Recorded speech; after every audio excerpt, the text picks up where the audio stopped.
സുഹൃത്തുക്കളെ, നമ്മൾ ഇതുവരെ കഴിഞ്ഞ 3-4 മാസങ്ങളായി കേട്ടുകൊണ്ടിരുന്നത് ശബരിമല പെരുങ്കൊള്ളയെക്കുറിച്ചിട്ടാണ്. കേരളത്തിലെ 40-45% വരുന്ന ഹിന്ദുമത വിശ്വാസികളുടെ മഹാക്ഷേത്രമായിട്ടുള്ള ശബരിമലയിൽ നടന്ന, അതിൻ്റെ ശ്രീകോവിലിൽ നടന്ന പെരുങ്കൊള്ളയെക്കുറിച്ചിട്ടാണ് നമ്മൾ 4-5 മാസക്കാലമായി കേട്ടുകൊണ്ടത്. 1998 മലയുടെ നേതൃത്വത്തിലുള്ള UB ഗ്രൂപ്പ് ഏതാണ്ട് 30 കിലോ സ്വർണം ശ്രീകോവിലിൽ പൊതിഞ്ഞു. അത് അവിടുത്തെ CPM-കാരുടെ നേതൃത്വത്തിൽ, CPM-ൻ്റെ ദേവസ്വം ബോർഡ് പ്രസിഡൻ്റെയൊക്കെ നേതൃത്വത്തിൽ, CPM-ൻ്റെ ഉദ്യോഗസ്ഥന്മാരുടെ നേതൃത്വത്തിൽ, ഉണ്ണികൃഷ്ണൻ പോറ്റി എന്ന് പറഞ്ഞ ഒരുത്തൻ്റെ പങ്കാളിത്തത്തോടുകൂടി ആ സ്വർണം അവിടുന്ന് അടിച്ചുകൊണ്ട് പോയതിനെ കുറിച്ചിട്ടാണ് നമ്മൾ കഴിഞ്ഞ 4-5 മാസക്കാലമായി നമ്മൾ കേട്ടുകൊണ്ടിരുന്നത്. അതിപ്പോഴും എവിടെയാണ് പോയെന്ന് നമുക്കറിയില്ല, എത്ര തിരിച്ചു കിട്ടുമെന്ന് നമുക്കറിയില്ല, ഇനി എന്തെങ്കിലും തിരിച്ച് കിട്ടുമോ എന്നൊന്നും നമുക്കറിയില്ല. കാരണം ഹൈക്കോടതി തന്നെ അതിൻ്റെ അന്വേഷണമൊക്കെ അവസാനിപ്പിച്ച് എവിടെയോ പോയി. ഹൈക്കോടതിയെ പോലും നമുക്കിപ്പോൾ കാണാൻ കഴിയുന്നില്ല. അതാണിപ്പോൾ നമ്മുടെ അവസ്ഥ. അപ്പോൾ ആ അവസ്ഥയിൽ നമ്മളിങ്ങനെ നെറ്റിദ്ധരിച്ച് നിൽക്കുമ്പോഴാണ് അപ്പോൾ അത് അടുത്ത ഒരു പെരുങ്കൊള്ളയുടെ വാർത്ത നമ്മൾ കേൾക്കാൻ തുടങ്ങിയിരിക്കുന്നത്. അതാണ് ആഗോള അയ്യപ്പ സംഗമവുമായി ബന്ധപ്പെട്ടുകൊണ്ട് നടന്ന പെരുങ്കൊള്ള. എനിക്കൊന്ന് ഓഗസ്റ്റിലോ മറ്റോ ആണ് എന്നാണ് നമ്മൾ ഈ ആഗോള അയ്യപ്പ സംഗമത്തെക്കുറിച്ചിട്ട് നമ്മൾ ആദ്യം കേൾക്കാൻ തുടങ്ങിയത്. നമ്മൾ ആഗോള അയ്യപ്പ സംഗമത്തെക്കുറിച്ചിട്ട് കേട്ട് തുടങ്ങിയപ്പോൾ തന്നെ നമുക്കൊരു ഞെട്ടലാണ്. CPM-ൻ്റെ ഒരു ഗവൺമെൻറ് ആഗോള അയ്യപ്പ സംഗമം നടത്തുന്നത്, ഇതെന്താണിത് എന്ന് നമുക്ക് അന്നൊരു തോന്നൽ ഉണ്ടായിരുന്നു. കാരണം മതേതരത്വത്തിൽ വിശ്വസിക്കുന്ന, മതനിരപേക്ഷതയിൽ വിശ്വസിക്കുന്ന ഒരു ഗവൺമെൻറ് ഹിന്ദുമത വിശ്വാസികളെല്ലാം ഒരുമിച്ച് കൊണ്ടിരുന്ന ഒരാഗോള അയ്യപ്പ സംഗമം നടത്തുക, ഇതെന്താണ് എന്ന് ഇടതുപക്ഷ അഭ്യുദയകാംക്ഷികളും ഇടതുപക്ഷത്തെ പിന്തുണയ്ക്കുന്നവരൊക്കെ അന്ന് ചോദിച്ചു. പക്ഷേ പിണറായി വിജയനാണല്ലോ ഭരിച്ചുകൊണ്ടിരിക്കുക, അതുകൊണ്ട് എന്തും സംഭവിക്കാം എന്നുള്ളത് കൊണ്ട് ആളുകൾക്ക് അതിനകത്ത് വലിയ അത്ഭുതമൊന്നും തോന്നിയില്ല. അപ്പോൾ അന്ന് ഈ ആഗോള അയ്യപ്പ സംഗമം നടത്താൻ വേണ്ടിയിട്ട് തീരുമാനിച്ചെന്തുകൊണ്ടാണ്? 3-ാം തവണ അധികാരത്തിൽ വരാൻ വേണ്ടിയിട്ട് ഏതാണ്ട് തീർപ്പാക്കി നിൽക്കുന്ന ഒരു സമയം, ഒരുപാട് വലിയ വികസന പ്രവർത്തനങ്ങളൊക്കെ കഴിഞ്ഞ 10 വർഷമായി നടത്തിക്കൊണ്ടിരിക്കുകയായിരുന്നു. പിണറായി വിജയൻ തന്നെ 3ാമത് മുഖ്യമന്ത്രിയാക്കാൻ വേണ്ടിയിട്ടുള്ള തയ്യാറെടുപ്പുകളായിരുന്നു. ക്രിസ്ത്യാനികളെല്ലാം ഇങ്ങോട്ട് പിടിച്ചു. കാരണം മണി ഗ്രൂപ്പ് ഇപ്പുറത്തുണ്ട്.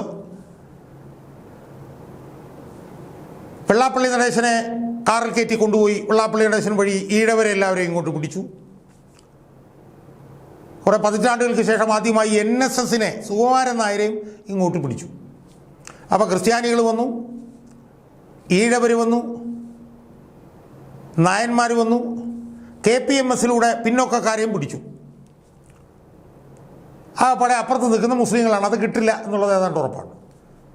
അപ്പോൾ അതുകൊണ്ട് തന്നെ ഭൂരിപക്ഷ ഹിന്ദുക്കളെയും കൂടി തങ്ങളോടൊപ്പം ചേർക്കുക എന്നുള്ള ഉദ്ദേശ ലക്ഷ്യത്തോടു കൂടി ആ ഒരു സോഷ്യൽ എൻജിനീയറിങ്ങിൻ്റെ ഭാഗമായിട്ടാണ് പിണറായി വിജയനും കൂട്ടാളികളും പ്രഭൃതികളും കൂടെ ചേർന്ന് ഒരാഗോള അയ്യപ്പ സംഗമം പത്തനംതിട്ടയിൽ എവിടെയോ വെച്ചിട്ട് നടത്താൻ തീരുമാനിച്ചു.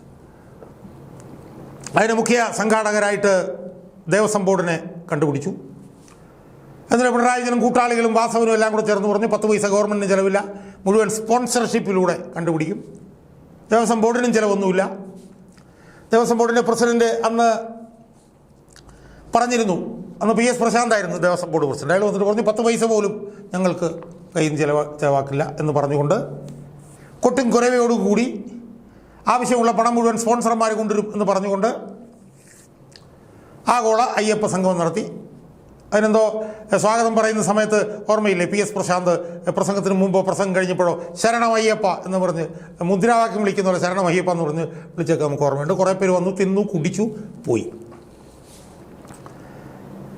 ആഗോള അയ്യപ്പ സംഗമം ഭൂരിപക്ഷ ഹിന്ദുക്കളെയെല്ലാം കൂടെ ചേർത്ത്, ഈ ഹിന്ദുക്കളെ, ഈഴവർ, നായന്മാർ, പിന്നോക്കക്കാർ, പിന്നെ അവരെല്ലാം കൂടെ ചേർത്ത് ഒരു സോഷ്യൽ എഞ്ചിനീയറിംഗ് നടത്തി. ഇനി അപ്പുറത്ത് മുസ്ലിങ്ങൾ മാത്രമാണെങ്കിൽ അവരെ അപ്പുറത്ത് മാറ്റി നിർത്തിക്കൊണ്ട് ബാക്കിയുള്ള മതങ്ങളും CPM-ൻ്റെ വോട്ട് ബാങ്ക് കൂടെ ചേർന്നാൽ പിണറായി വിജയൻ 3.0 സൃഷ്ടിക്കപ്പെടും എന്ന് പറഞ്ഞ് അയ്യപ്പ സംഗമം നടത്തിയെങ്കിലും അതിന് തൊട്ട് പിന്നാലെ സെപ്റ്റംബർ ആയപ്പോൾ പിന്നെ ശബരിമല പെരുങ്കൊള്ള വന്ന് എല്ലാം കൂടി ഇടിഞ്ഞു പൊളിഞ്ഞങ്ങ് വീഴുകയായിരുന്നു.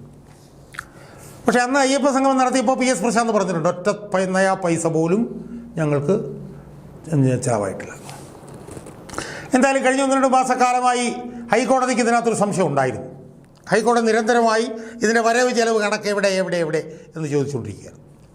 അവസാനം അവരെന്തോ ഒരു സമയപരിധി തീരുമാനിച്ച് അതിനുള്ളിൽ കൊടുക്കണമെന്നും പറഞ്ഞ് ഇപ്പോഴത്തെ കഴിഞ്ഞ ദിവസം ഇന്നലെ മിനിഞ്ഞാന്നോ മറ്റോ സ്പെഷ്യൽ കമ്മീഷണർ ഹൈക്കോടതിയിൽ ഒരു ഓഡിറ്റ് റിപ്പോർട്ട് കൊടുത്തു. അത് ഹൈക്കോടതി പറഞ്ഞിട്ടാണ് കൊടുത്തത്. സീൽഡ് കവറിലാണ് കൈമാറിയത്. നമുക്കിപ്പം മനസ്സിലാവുന്നത് എന്താണെന്ന് ചോദിച്ചാൽ ആ വരവ് ചെലവ് കണക്കുകളിൽ ഒരുപാട് പൊരുത്തക്കേടുകളുണ്ട് എന്നാണ്. എന്തായാലും ആ പൊരുത്തക്കേടുകളൊക്കെ സംബന്ധിച്ച് 10 ദിവസത്തിനുള്ളിൽ വീണ്ടും ഇത് വിവരം നിങ്ങൾക്ക് തരണം എന്നാണ് പറഞ്ഞത്. അപ്പോൾ ഈ കൊടുത്ത വരവ് ചെലവ് കണക്കിനകത്ത് ഏതാണ്ട് ഒരു 3.4 കോടി രൂപയുടെ തട്ടിപ്പ് അതിനകത്ത് നടന്നിരിക്കുന്നു എന്നാണ് ഇപ്പോൾ വാർത്തകൾ വരുന്നത്. എന്ന് പറഞ്ഞാൽ പിണറായി വിജയനും പ്രഭൃതികളും പിണറായി വിജയനും വാസവനും കൂട്ടാളികളും കൂടെ ചേർന്ന് അയ്യപ്പ സംഗമം നടത്തിയപ്പോൾ അതിനകത്തും ഏതാണ്ട് 3 കോടി രൂപയുടെ തട്ടിപ്പ് നടത്തിയിരിക്കുന്നു. അതിനകത്ത് 3 കോടി രൂപ കമത്തിയിരിക്കുന്നു, കൊള്ളയടിച്ചിരിക്കുന്നു എന്നാണ് നമുക്കിപ്പോൾ മനസ്സിലാക്കാൻ കഴിയുന്നത്. സ്പോൺസർമാർ വിചാരിച്ച പോലൊന്നും കൊടുത്തില്ല. കൊടുക്കാതെ വന്നപ്പോൾ എന്ത് സംഭവിച്ചെന്നറിയോ? ദേവസ്വം ബോർഡിൻ്റെ പണം എടുത്തങ്ങ് ചിലവഴിച്ചു. ദേവസ്വം ബോർഡിൽ ഇരിക്കുന്ന പണം എന്ന് പറഞ്ഞാൽ ആരുടെ പണമാണ്? ഹിന്ദു വിശ്വാസികൾ കൊടുത്ത പണമാണ് ദേവസ്വം ബോർഡിൻ്റെ പണം. ആ പണം എടുത്തുകൊണ്ട്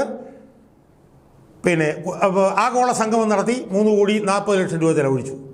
അതിന് കണക്കില്ല, തട്ടിപ്പാണ് എന്ന് തെളിഞ്ഞിരിക്കുന്നു. അതിന് കണക്ക് ഇനി PS പ്രശാന്ത് പറയേണ്ടി വരും. കാരണം PS പ്രശാന്ത് പറഞ്ഞതാണ് ഒരു നയാ പൈസ പോലും ചിലവഴിക്കപ്പെട്ടിട്ടില്ല എന്ന്. അപ്പോൾ മുഴുവൻ സ്പോൺസർമാരിൽ നിന്ന് കണ്ടുപിടിക്കുമെന്നാണ് PS പ്രശാന്ത് പറഞ്ഞിരുന്നത്. എന്നാൽ അതിന് 3.4 കോടി കണ്ടുപിടിക്കാൻ പറ്റിയിട്ടില്ല. അത് ദേവസ്വം ബോർഡിൽ നിന്നാണ് എടുത്ത് ചിലവഴിച്ചത്. ദേവസ്വം ബോർഡ് PS പ്രശാന്ത് കോടതിയോടും പുറമേയൊക്കെ പറഞ്ഞിരുന്നത് ഞങ്ങളൊരു നയാ പൈസ പോലും എടുക്കില്ല, മുഴുവൻ സ്പോൺസർഷിപ്പ് ബോർഡ് കണ്ടുപിടിക്കും. അത് തെറ്റിയിരിക്കുന്നു. ഇന്നിപ്പോൾ വാസവനോട് ചോദിച്ചപ്പോൾ വാസവനും കൈമലത്തി ഞങ്ങൾക്കൊന്നും അറിയില്ല, അതെല്ലാം ദേവസ്വം ബോർഡ് തന്നെയാണ് തീരുമാനിച്ചത്. നമുക്കറിയാലോ ഇവന്മാരെല്ലാം കൂടെ ചേർന്ന് നടത്തിയ കൂട്ടുകച്ചവടവും കൊള്ളയുമായിരുന്നുവെന്ന്.